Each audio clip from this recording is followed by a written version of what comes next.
Yeah, so I'll show you. Someone would instead of it firing faster, it doesn't pull, so it feels that frame, so you don't get that black bar. A lot of newer lights will have that technology. This is that's one of those that when you're trying to we definitely cross it around. notification to that and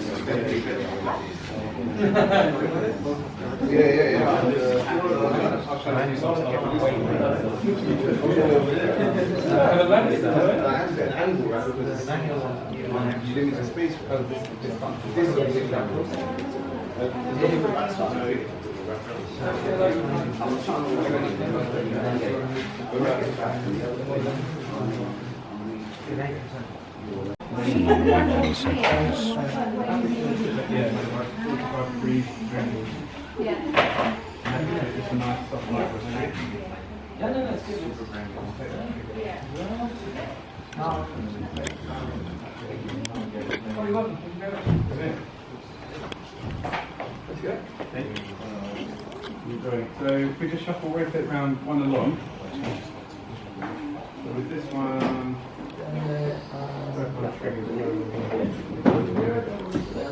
yeah. Just throw it in the mirror. Where's the triggers? You got credit. We'll just get these to the on trolley station. So over here, we're basically playing with like a nice.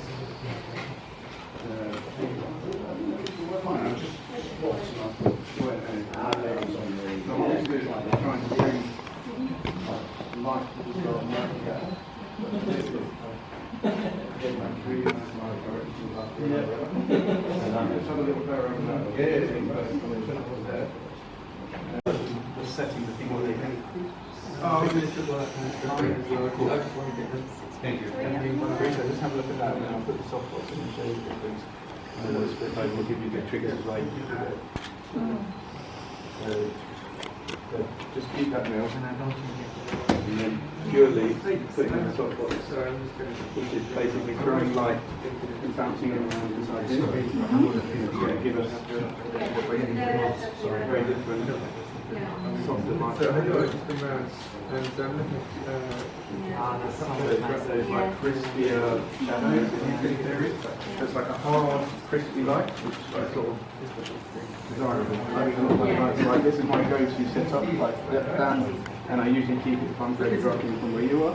I'll keep it here, and the closer I can bring it into the subject, the softer that light is going to be.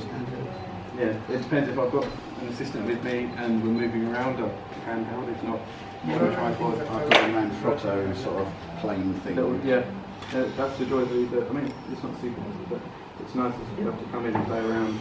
But I use mine. It's great for taking photographs of flowers and insects in the garden. Because you can get under the leaves and you can throw up some light in some really dark areas. So that's a really nice way of doing it.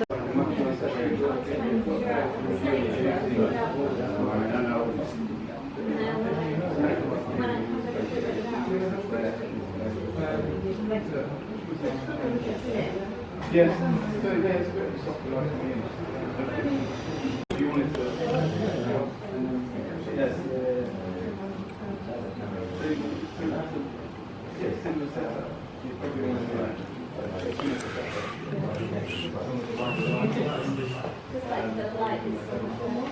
And that way you're able to see. The most basic one is like the Sony umbrella. Yeah, and the bouncing also like that. You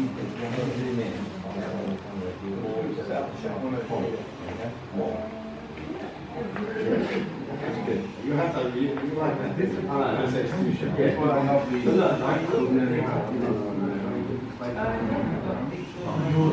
Yeah, I got one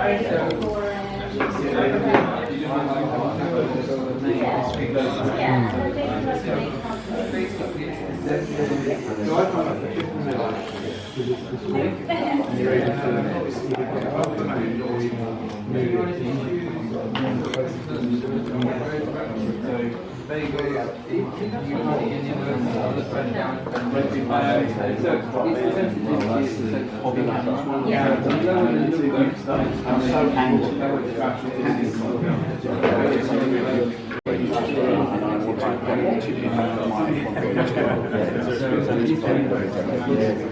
Even though the one month was 30% crop, it would make it 100 once a month. I didn't want to. So I bought the 5 years old. So which is what I would do, which serve this has to be anyway, but also it's Put it that's before. Is there that's anything yes. that you've done to position it properly? No, that's all completely natural. There is no cotton wool or plasticine or blue tack. It's completely edible. Yeah, it's how I like to do things really. Sometimes you need a bit of help.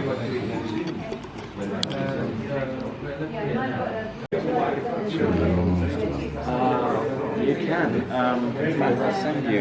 I did one earlier. Are you keeping everything else the same? Yeah, everything else is nice texture, aren't they? So Nice texture. you'll probably be where you're Yes, one. basically.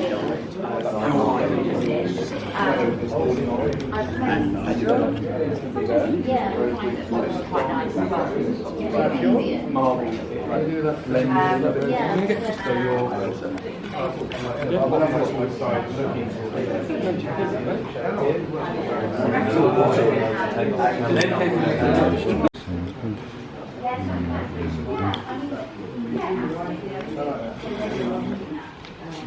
So with that like using it, I always like to bring the like time like creating like this full like little segments and then when you're not going to get that detail difference. Yeah. But Getting it into what I'm saying. like, even if you kept The ice is natural. then move yourself around, you shot it from here to here. So it's like rotations around a certain line. Will give you pro and con. So then let's say you find like, so you get like a decent black. But then let's say like a don't need to compensate. Just turn the lighting switch on that and just turn it to. It's good to have one of those more teams like those still later seasons. Yeah, they're really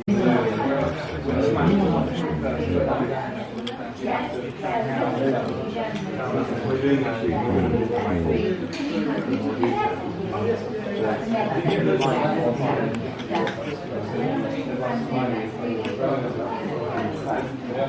depending on the plan, we can start to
that's Thank you.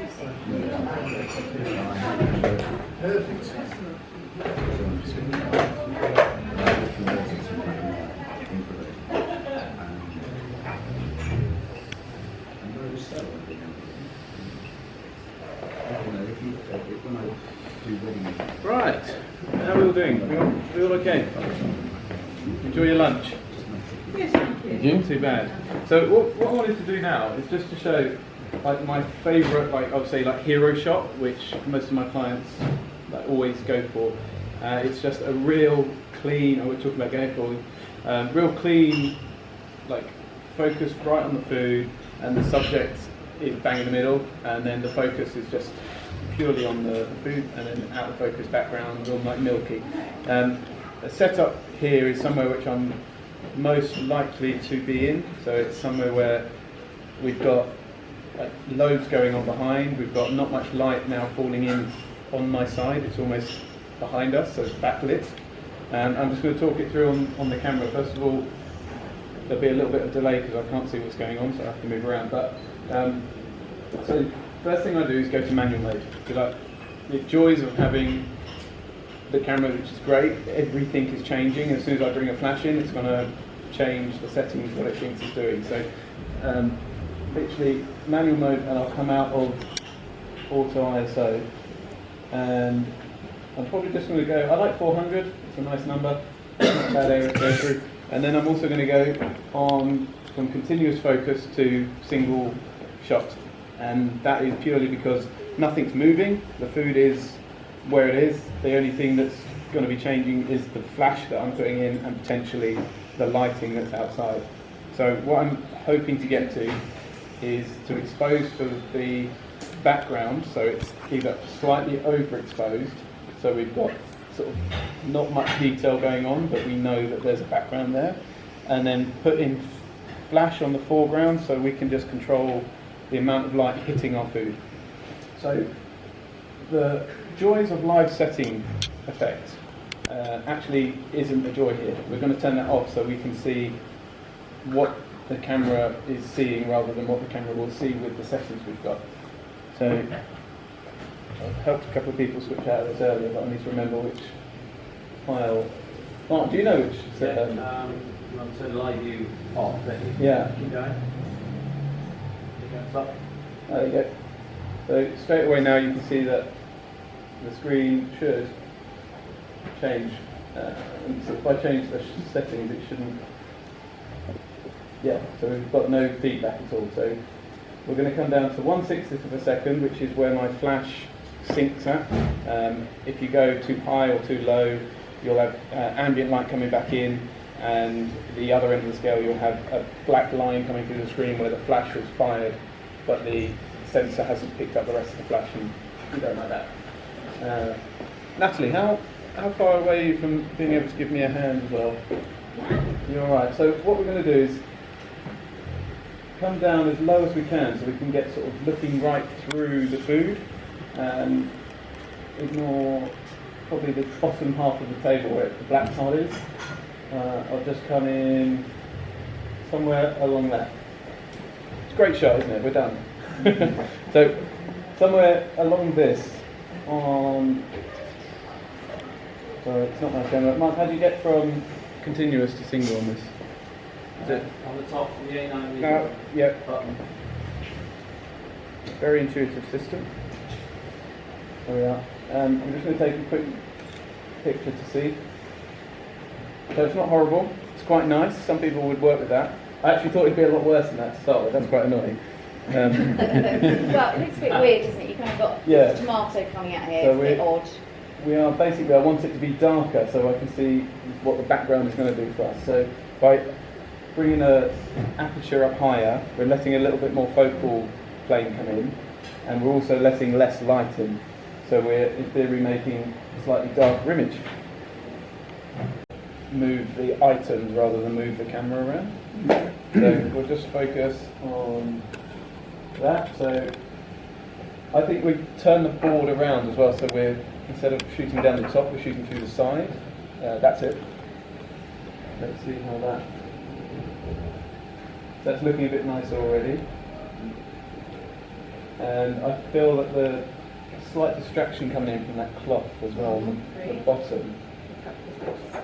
The cloth Yeah, works well overhead and three-quarters, but as well as so low. From low down it looks a bit nicer. I would always let's remove the boards underneath. Let's see how that works with just one layer of board. So take out the 3 planks and let's put the board directly onto the table. We need one layer just the actual chopping board. That's it, yeah. So then that way we're getting less things to distract us in the picture. And where we're on a white table as well, where the light's going to hit that's going to bounce a little bit of light around. So now we're getting a lot more of your eyes straight away going to the subject. There's not as many distractions. So I'm just going to take another test shot to see how this one looks. Now in theory we should have a darker image with a little bit of information in the background. And that for me is like a nice space to work from to then start building in the lighting. So first of all I'm going to use the Octobox, which is like my beauty dish, my go-to. It's my most portable, like beautiful light that I use. Would anyone like to be an assistant? No? Yeah, I'll have you. You want to? Yeah. Come on in. Send me an invoice. The light is off, it's more round the back side rather than the front side. So, sorry to block your view a little bit. If we just sort of come round this way with the light actually sliding round, that's it. So you're looking, a good way sometimes is to put the light in the position, go to the subject that you're photographing and then look back at the light. And sometimes you can see that the light travels in straight lines and you're completely off target, you're overshooting it or you're shooting it too forward. Also, depending on the softbox you've got, the edges of the softbox and umbrellas are like the softest lights, so that's like the real sweet spots to start trying to get used to, especially with people and faces. But with food, it's quite nice to just try and get a consistent soft light dropping over the top. So let's try another one on that and see where we go from there. So we're getting there already. We can start to see now a bit more of actually what's on the plate and what the food is. I still think, let's keep coming closer, just walk it towards the table. And we still haven't changed the power, but we're changing the distance that the light is travelling. So the closer it is, the more powerful it's becoming. So let's have a look at that now. And then we can start to dial up and down the power for this. So we're not far off at all. So that's literally one light, quite close in. I would almost drop it down so it's lower, ever so slightly, maybe sort of 5-6 inches. That's it, and then just keep walking it forward a little bit more. Don't worry about it being in frame yet, I think we're still clear. That's it, brilliant. And now if we look at the light where it is, you can see if you draw a line around the bottom, sliding off underneath the softbox, you can see the bottom of the light is hitting sort of the edge of the chopping board, and that's that really nice soft light I quite like to go for. So I think we might try. So you've got slight delay, but it should work. That's before, and then that's the after. And if we come back a couple more, you just see like the avocado and the cherry tomatoes on the side, they're slowly becoming darker, and it's purely the sort of light is not being able to sort of jump up and fall back round. And that's purely by moving it closer and a little bit lower. Now if we go as low as we can go on that, you'll have more light being able to drop round from the top. That's it. Go a little bit lower with it. There you go. Excellent. Let's see how this is looking.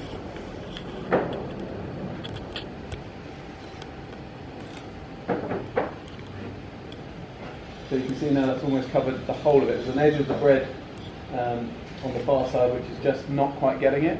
So what we want to do now is to bring in the second light. The light is coming in. Natalie, what's the number on the top of the 2? So they're both on 2, so they're the same power, but because of the distance, the power will be slightly reduced. So we'll just have another shot in the dark and we'll see. Just make sure, did that one fire, the big one? Yeah, that's yeah, that's good. So I think we've slightly gone too flat with this. So I like to sort of still see a little bit of shadow. I was talking to someone earlier about how bringing in fill light can kill it and it makes it look 2D. So the ways we can do that is by walking the light further away, so it's not having as much of an impact. So to bring it towards me, keep coming quite far, that's it, and you've just gone off target, so just spin it around that way. And we can just have a little look at that one here. That's probably what, half difference, distance. That's getting there. So you're still seeing the underside of the bread is still having detail in it, but it's not as exposed as the previous one. I'll show you the form of that. That's the overexposed one at the front, I would say. So I just quite like the slight bit of separation. That just gives that 3D element, and you can then see just how beautiful the sort of out of focus background is. And for me, that is like a real sweet shot that I go for, and I like to be able to come down as low as I can. If I can lay on the camera on the table, so it's on the same like line of play, that's really nice. What I would then start to do now is see, with Natalie's help, is to see if we can start adding in just some maybe of the cherry tomatoes or a few more props just to bring out the colour a little bit. It's good to see where. Oh, sorry. Yeah.